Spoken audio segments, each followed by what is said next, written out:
Hello strugglers, another lovely sunny day. Sitting here in my front room, the sun's streaming through the window, and with the wind, the gale force wind. If you can hear that, that's JC on the telly. Yeah, turn around. There you go. JC giving a great speech in Telford about the NHS, mental health services. Going to appoint a minister just for mental health, which is great because I know myself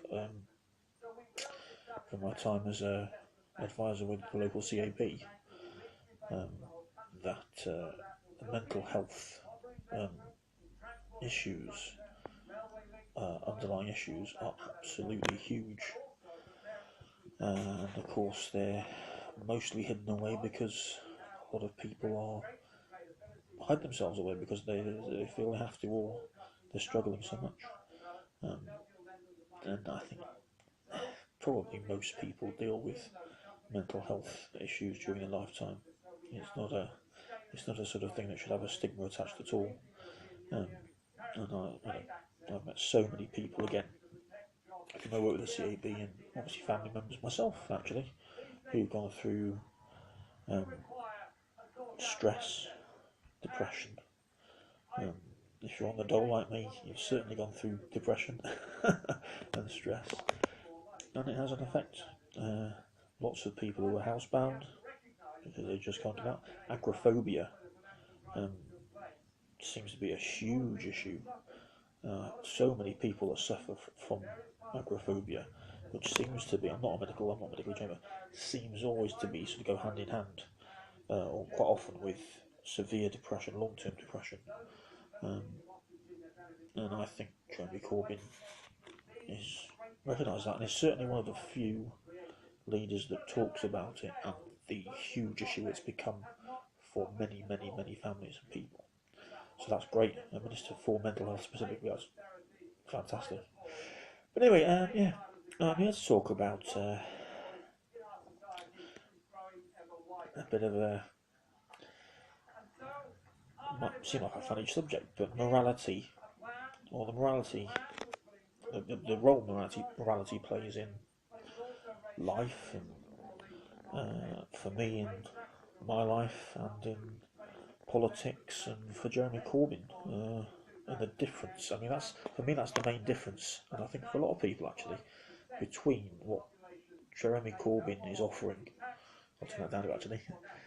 What Jeremy Corbyn's offering the public on Thursday is a manifesto and a government, a Labour government, that is based on certain moral principles of social justice.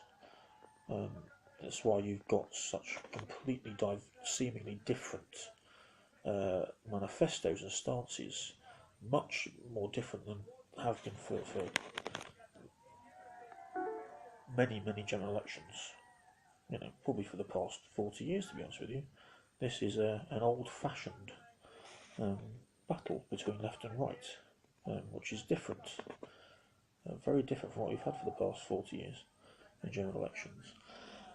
So yeah, he's a moral person, whether you agree with his morality or not. But of course it's built on social justice, and for me that's incredibly important, obviously from where I am, economically at the bottom of society, surrounded by people who are in a similar position. You have to live your life by some sort of moral code. I've had to devise it myself over the years, pick bits up from obviously parents or friends, other people you bump into in life. But for me, that was one of the main reasons I stood myself for local election last month. I put myself through what I put myself through, which was at times hell, to be honest. And I've had a taste of. I mean, Jeremy Corbyn's had it non-stop for 2 years he's had one attack after another. But for a month or more, I've had a small taste of what that's like, and it's really difficult. It's really tough to deal with.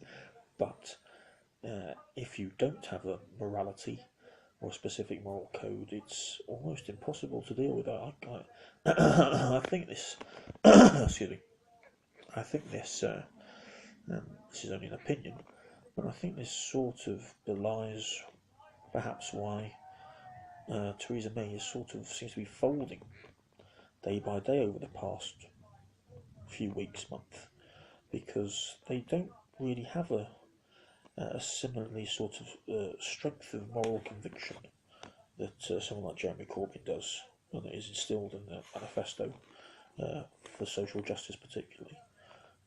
Because of course the Tory position from their inception as a party is purely and simply to protect the interests of the landowners, the owners of capital.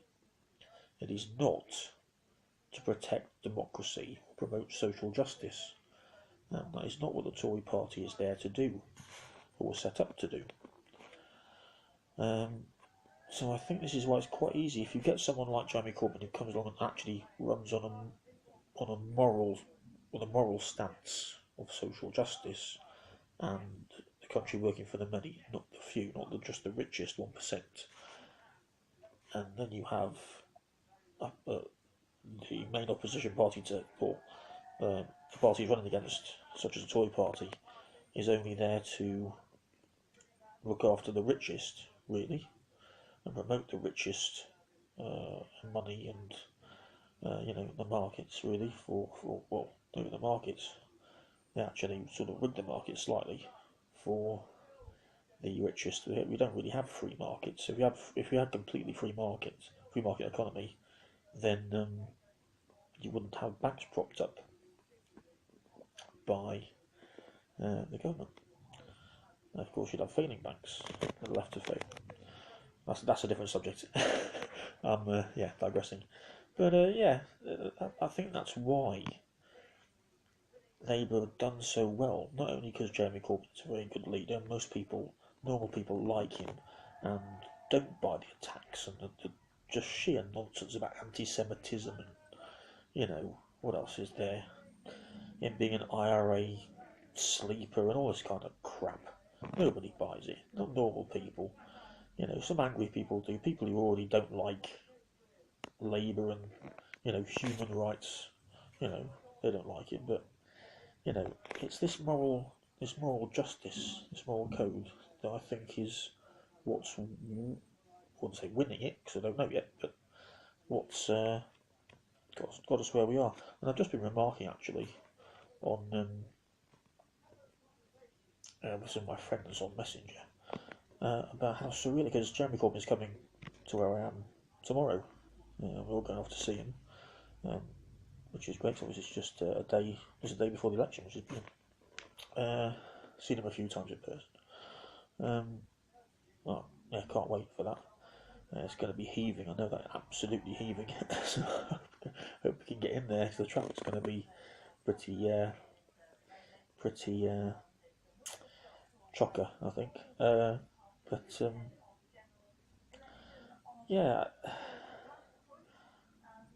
think it's the 2 years. It's not even 2 years. That's what we're talking about Messenger. It's not even 2 years, and he's literally, despite what you hear in the media, despite what his opponents say within the party and outside the party and stackers in the Tory press, he's turned the party around in less than 2 years to the point where we have a chance of actually having a Labour, but not just Labour, a left wing, a socialist, a real proper socialist Labour government. And that's, in less than 2 years, that's just beyond belief. That's beyond belief. That proves what a winner Jeremy Corbyn is. He's won nearly every by-election that we've had in the past 2 years, every mayoral race. He's withstood all the pressure, all the attacks, which have been constant and unprecedented from within and without the party. 2 leadership contests, overwhelmingly won. The largest membership of any party in Europe. You know, it's just less than 2 years, amazing. Anyway, my space is running out on this tablet. I'm hoping to get a good quality camera soon for these vlogs, but that's it really. Don't forget to vote on Thursday. I know you're busy, but don't let the weather put you off. It's not going to be very good weather, but make sure you vote, because a low turnout favours the Tories, and we need as many votes as we can get to change the country on Friday morning. So take care, strugglers, and I'll see you soon.